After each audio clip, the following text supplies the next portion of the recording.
Welcome to the Silent Truth car, where real stories and hidden lessons come to life. Today's story will touch your heart, make you think about family, and remind you that sometimes people only realize the value of someone when it's almost too late. It all began with a grandmother named Eleanor. She was 72, full of life, and still had the sparkle of joy in her blue eyes. But behind that smile was a deep ache, a longing that only her grandchildren could heal. Eleanor had raised her children with love, sacrifice, and endless patience. She gave them everything she could, even when it meant going without herself. But now, as the years passed and her hair turned silver, she noticed something painful. Her children rarely visited, her grandchildren didn't seem to know her, and the warmth of family gatherings had slowly disappeared. Eleanor tried to stay positive. She cooked meals and sent pictures in the family chat, hoping someone would say, "Come over, Mom." She bought little gifts for the grandkids, books she thought they'd love, puzzles, toys, even hand-knitted sweaters she worked on late at night when she couldn't sleep. But the replies were always short, sometimes even cold. One Saturday morning, she sat in her favorite armchair with her phone.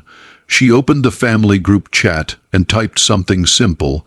"I'd love to see the kids today. Maybe I can come over and spend some time with them."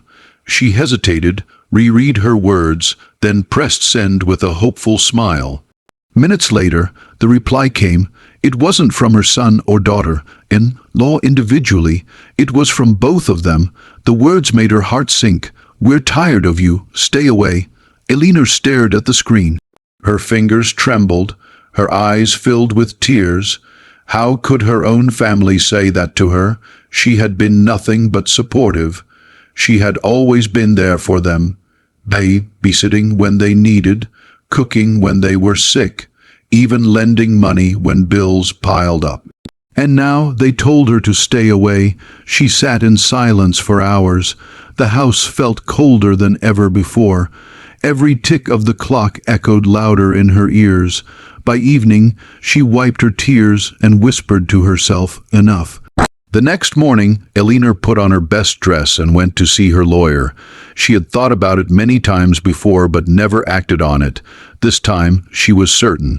She changed her will. For years, her estate, savings, and even her beautiful home had been written to go to her children. But now, she made a different choice.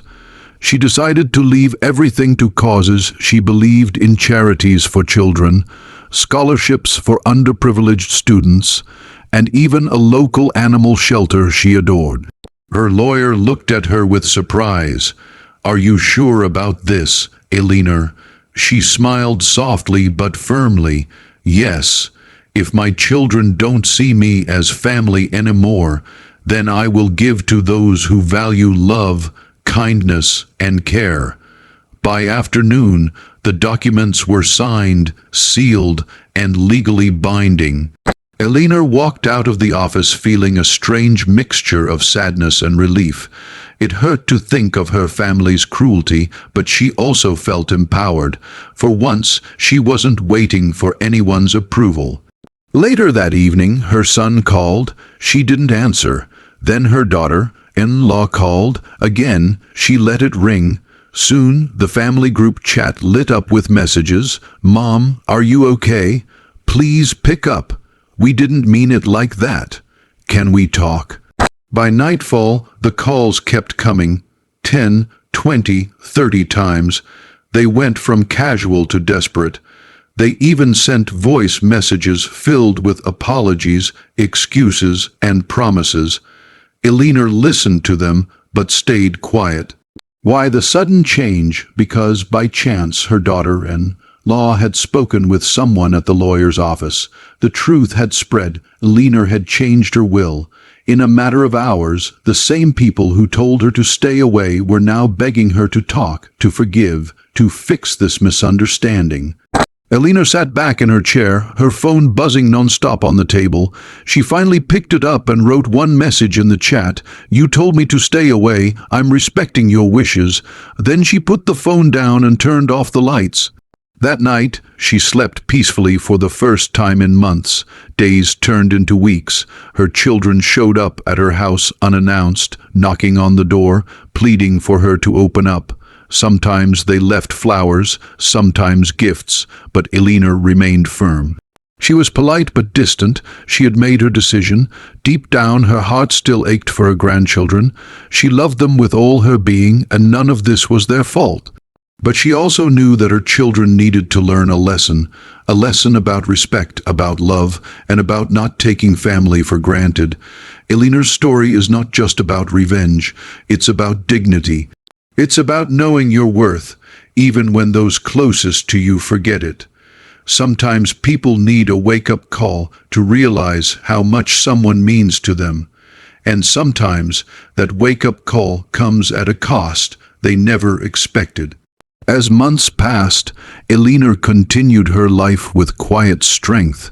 She joined a local community center, made new friends, and volunteered at the shelter where she had promised her support. She found joy in places she never thought to look before. She discovered that family isn't always defined by blood.